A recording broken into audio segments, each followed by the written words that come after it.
Vincent Edward Scully. A man born and reared in New York, but is considered a Los Angeles icon. A man with PGA and NFL announcing ties, but is synonymous with Major League Baseball. A man who worked with CBS Sports and NBC Sports, but became a KLAC and a Sportsnet LA staple. Vin was New York to the heart, but he loved LA, and LA loved him. This beloved LA icon grew up in Manhattan to a silk salesman and a homemaker, and had a younger sister. Scully's father died when he was 4 to pneumonia. Scully learned the art of hard work very early in his life. Maybe that's why he was so good at his craft of broadcasting. In another twist of irony, Scully's love of baseball began with the 1936 World Series. In one game, the Bronx Bombers had their way with the team he drew sympathy for, 18-4. He became a member of the New York City Police Athletic League and the Catholic Youth Organization. He was then able to attend games for free at this ballpark. Vin Scully, in his childhood, was a self-professed, very big Giants fan. It's understandable because that ballpark I mentioned was the Polo Grounds, and he lived near it and got a chance to watch the Giants play. But a Dodgers icon, a Giants fan? Quite interesting. Scully served 2 years in the Navy before becoming an English major at Fordham University. He helped form the FM radio station WFUV, who presents a Vin Scully Lifetime Achievement Award every year. He called baseball, football, and basketball games for the college, while also playing center field and singing in a barbershop quartet. After he graduated from Fordham, he sent 150 letters all along the East Coast, with only the Washington, D.C. CBS radio affiliate WTOP responding back and hiring him. After impressing CBS Radio Network sports director Red Barber, once he called a Maryland-Boston University game at Fenway Park in November 1949, on the roof, wearing no coat and gloves, but never complained about being cold on air, he took the young Scully under his wing. It was there that Scully's trademark way of announcing was honed. Scully's style was that of an informative but impartial announcer, with no blatant bias connections to any team. The Barber-Scully tandem joined Connie Desmond in the booth of the franchise Vin became synonymous in covering, the Dodgers. In 1950, though, the franchise wasn't in Los Angeles yet, as they were still in Brooklyn. They replaced Ernie Harwell, who became the voice of the Giants. After getting in a salary dispute with a sponsor, Scully slid in Barber's chair and became the youngest to ever broadcast a World Series. Mind you, Scully was only 25 at the time. That distinction still stands to this day. When Barber left the Dodgers to work for the Yankees in 1954, the Dodgers' principal announcing duties fell on the then 26-year-old Scully, and the marriage between him and the Dodgers fully began from there. Once Scully moved with the Dodgers from Brooklyn to Los Angeles, he became an instant hit with Southern Californians. Considering the Dodgers played at the cavernous Los Angeles Memorial Coliseum from 1958 to 1961, many fans brought with them transistor radios to follow Scully. To some, they brought play-by-play action with them. To others, they were getting an education on a sport that didn't have quite the huge presence in that area as in others. In either case, once Dodger Stadium was built, and the Dodgers moved there in 1962, radio and TV engineers had a tough time compensating for the sound of Scully's play-by-play bouncing all around the park.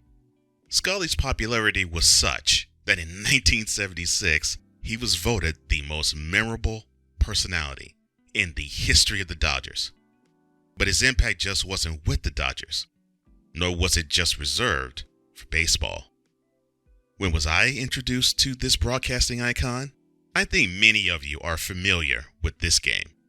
January 10th, 1982, there was an iconic moment forged, and Vin Scully was right there to call it. 3rd and 3. We'll see a pickup sometime on the right side, possibly. Montana looking, throwing in the end zone. Clark caught it! Dwight Clark!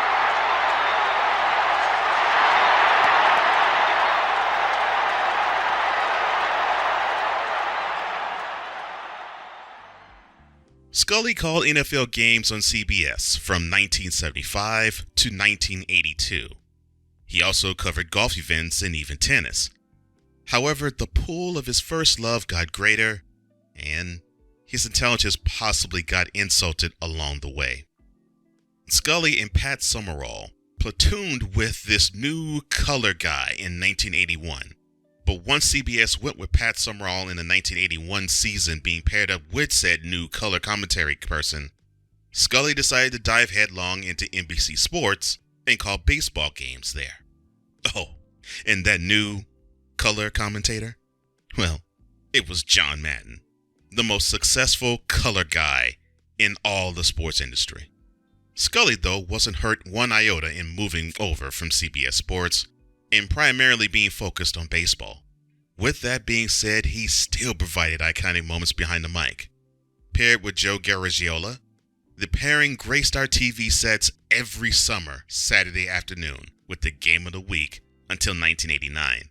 He also called the World Series for NBC in 1984, 1986, and 1988, plus the All-Star Game and the National League Championship Series in 1983, 1985, 1987, and 1989.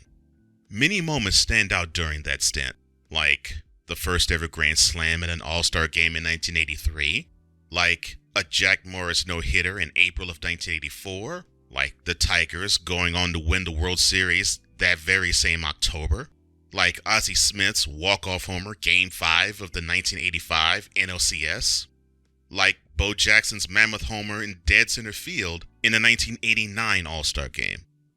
But there were two iconic moments during that period which stands out above the rest. There's Game 6 of the 1986 World Series. So the winning run is at second base with 2 out, 3-2 to Mookie Wilson. Little roller up along first, behind the bag. It gets through Buckner. Here comes Knight, and the Mets win it.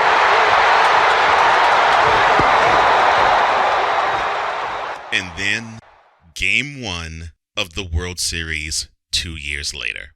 The game right now is at the plate. High fly ball into right field. She is gone.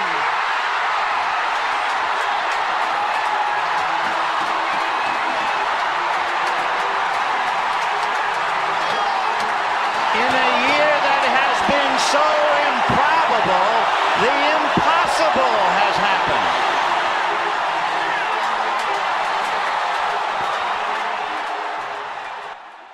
Oh, and while he did all of these things for national television, he still called games for the Dodgers.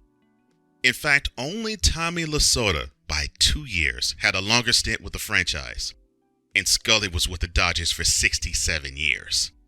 He lent his voice to other events, but his golden pipes will always be best remembered for calling 9,000 games for the Dodger Blue. From 1950 to 2016, Scully was synonymous with the Dodgers. Even after his retirement, it still seems strange to have someone else or anybody else guide us through a Dodger season quite like the Bronx-born, Manhattan-bred, Los Angeles transplant. His love of baseball lives in all of us, forever. Thank you, Vin. You made the first sport I ever loved that much more interesting to follow. Vincent Edward Scully, broadcasting icon, lover of baseball, and the voice of the Dodgers, both in Brooklyn and Los Angeles. Dead at the age of 94.